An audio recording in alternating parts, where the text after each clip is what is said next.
दिवसांपूर्वी शरद पवारांची मुंबई काँग्रेसच्या नेत्यांनी भेट घेतली होती। मुंबई पालिका निवडणुकीसंदर्भात सोमवारी किंवा मंगळवारी बैठक होणार, सूत्रांची माहिती। मुख्यमंत्र्यांचा मामेभाऊ बिनविरोध आलाच कसा, नाना पटोले यांनी विचारला थेट सवाल।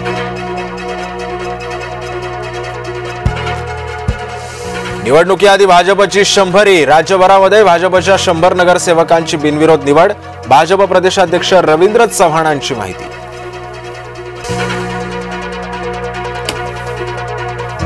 तेजसचा अपघात की घातपात, भारतीय बनावटीच्या तेजस विमानाच्या अपघातामुळे प्रश्न उपस्थित।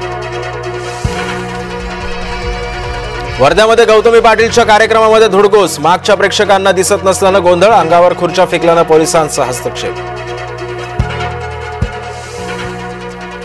धुळ्यातील दोंडाईचा नगरपालिकेमध्ये भाजपचे सर्व 26 उमेदवार बिनविरोध, अर्ज मागे घेण्याचा काल होता शेवटचा दिवस।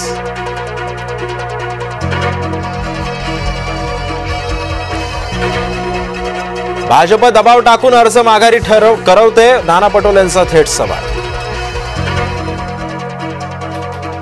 बिलोली नगरपालिकेच्या निवडणुकीमध्ये रडीचा डाव, राष्ट्रवादीच्या विजयालक्ष्मी हरणेंना पतीसह डांबून ठेवलं, पोलिसांकडे तक्रार केल्यानंतर अखेर सुटका। छत्रपती संभाजीनगरमध्ये बनावट जन्म प्रमाणपत्र घोटाळ्याप्रकरणी 29 जणांवर गुन्हा, आधार कार्ड आणि प्रमाणपत्रातील जन्मतारखांमध्ये फरक, अमरावतीमध्येही 942 बनावट जन्म प्रमाणपत्र घोटाळा।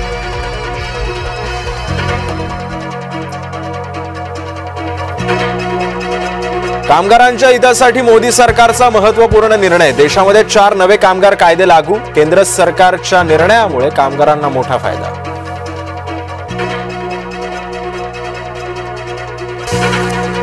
अंबरनाथ पूर्व पश्चिमेला जोडणाऱ्या उड्डाणपुलावर भरधाव कारची दुचाकींना धडक, अपघातामध्ये 4 जणांचा मृत्यू, भीषण अपघातामधलं सीसीटीव्ही फुटेज समोर। नवी मुंबईतील शिवाजी महाराजांच्या पुतळ्याच्या अनावरण कार्यक्रमाकडे एकनाथ शिंदेंची पाठ, गणेश नाईकांच्या हस्ते पुतळ्याचं अनावरण।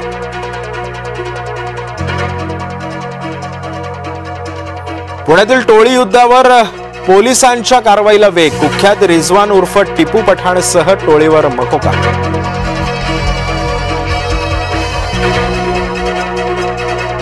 देशामध्ये आकस्मिक मृत्यूच्या घटनेमध्ये महाराष्ट्र प्रथम, एनसीआरबीच्या अहवालामधून आली धक्कादायक माहिती समोर।